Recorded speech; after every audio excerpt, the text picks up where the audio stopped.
Sleepy po ang Brainy and Cutie Liam.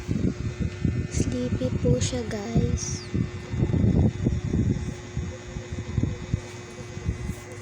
Yun siya, guys. Sleepy po. Mamaya na lang po kami magpa-vlog. Pagkagising niya dahil nag-sleepy pa po dahil tanghali pong tapat dito sa amin, guys. Kaya yan, sleepy pa po siya. Okay, magbablog na lang din po kami pag nagising na po siya.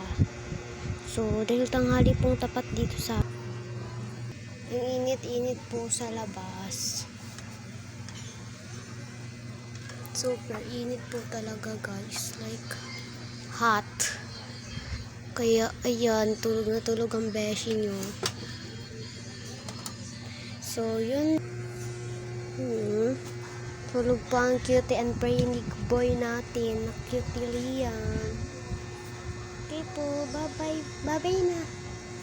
Bye!